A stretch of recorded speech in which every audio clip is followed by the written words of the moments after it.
Liam Dale, thank you very kindly for speaking to Fighter.ie, and I'm delighted to have you here. You're over 30 years experience in martial arts. You're a master of martial arts. You've been involved in boxing, grappling, kung fu, and so on and so forth. Your name is known throughout the land. You've been in magazines, you've been in magazines and so on and so forth. And there's been other people that have been interested in you, Joe.ie, and other several medias that are interested in, because you have such a knowledge and such an understanding of martial arts. It goes back to over 30 years ago. Maybe you could tell us a little piece about where it came from, what inspired you, and what continues to inspire you at this stage, 30 years on. Wikipedia. Wikipedia. I have nothing. No, but I'd be like yourself. I think generation-wise, I would have been a child of the 80s, the early 80s, young 13, 14-year-old. I've been impressed with Magic Monkey, the show, or War Martial, the TV series, Jackie Chan, Bruce Lee, Chuck Norris. These are the people that would have impressed us when we were younger. Bruce Lee for his obvious straight line force, so no nonsense. Jackie Chan, which I loved his movies, and Bolo, was it Bolo Young, the slightly chubbier guy? Bolo, yeah. And if I have the name right, the evasive techniques they use, how not to be hit and then to be hit. This is something that really struck me and got my really attracted me a little bit more. Bruce Lee's stuff, obviously when needed, had to be done. It was amazing. I was intrigued by Drunken Master, the Dragon Lord. There were some early movies from Jackie Chan, where he would be taught forms by his teacher. And evasive moves, the striker would come in and they block and then move here, and they repeat the moves. And there was a beauty in how the moves were done. This is the Wushu influencing the practice in the movies. There was a beauty in how it was done. You can see a long arcing sword strike, but at the end it was a devastating blow. See the beauty and death all in one move. And as time went on, my curiosity was how relative is the beauty as much as the actual getting the move done. A to B, get the job done. And I have to say, in a large portion of times, Bruce Lee's philosophy would always hold sway, practical. Get it done, A to B, cut out the nonsense, cut away what's useless. But a large portion of times, the beauty needed to stay. If I wanted to keep it holistic, I wanted to keep it an art, but also some of these moves hid, conveyed, or allowed one to have the energy, perpetual motion to travel from one move to another with great ease. And this is what kept my attraction to it. A system. In order to be systemless, if you like, you need a system. In order to be formless, you need a form. So the forms were very important, but they need to be realistic. So in my investigations into these arts, and my studies, and my travels to China, and we were discussing earlier about India, it was always looking at why this is being done. What's the purpose? What's the function? And is it practical? Is it useful? And if you are going to drop something from your martial art, make sure there's a reason to do it. And that's how grasp came about. That's how GMA came about. Grasp means get real and self-practical. It's not a new thing. It's not holding a banner to be the best thing. But it's a system of sound physical principles that will allow anybody to practice and to reach the outcome they wish based on their own efforts. And that's really where my martial journey has brought me to this day. And without it, I honestly don't think life would have been as fruitful or as rewarding. It's such a massive return.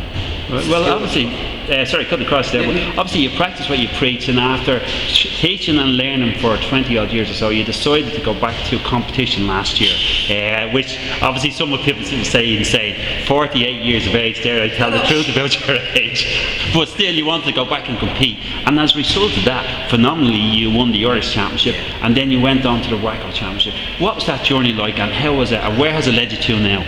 That was an amazing journey. And to some of the guys that were there to support me, to help me, you know of them, probably you've worked in the past marathon, and they've got massive help from these guys. The journey, that was like what started off as a bucket list. Why not? People are saying to me, why? Well, I was saying, why not? No, there wasn't a reason not to do this. And I went into the Nationals and I won the Nationals. And I pulled out once or twice through injury and through. Because at the end of the day, you're going back after 18 plus years, and there's layers of conditioning, there's layers of belief, there's layers of conservative contentedness. I'm sitting back now, I'm higher on the tree than anyone. I'm the monkey with the banana, as a good friend of mine would always say. And I'd probably have another banana here, and I don't really need any more.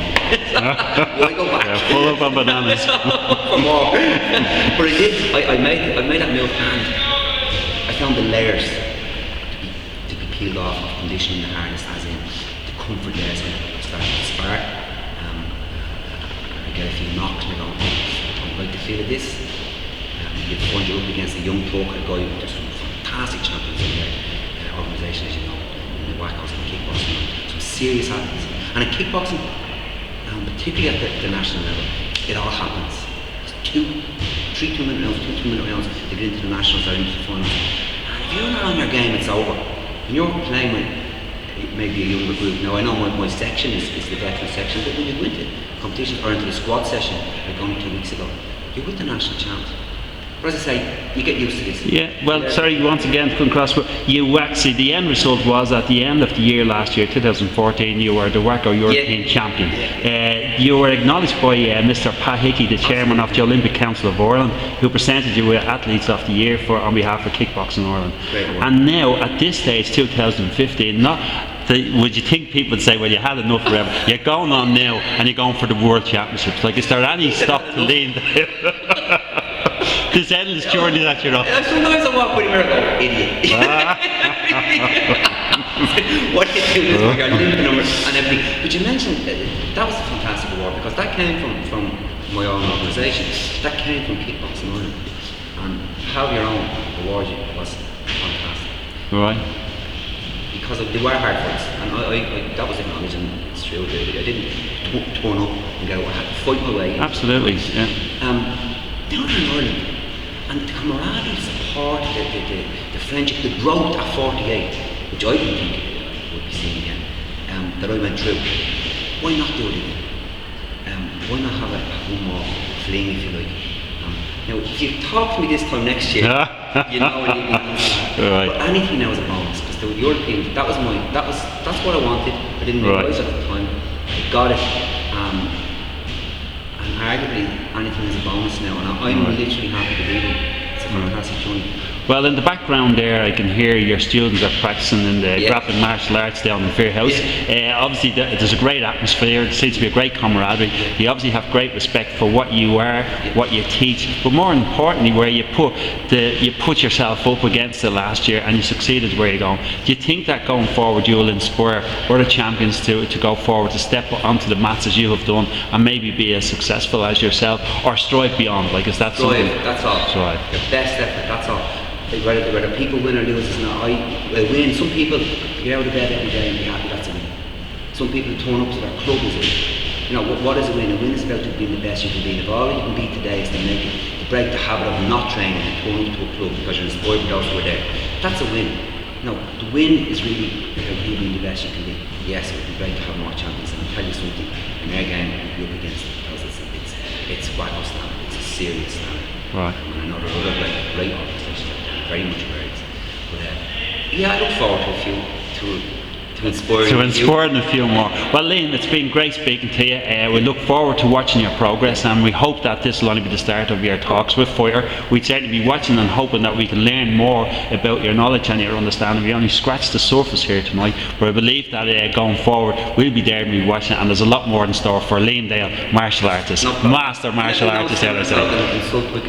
Excellent. Thank you very kindly, Liam. Right.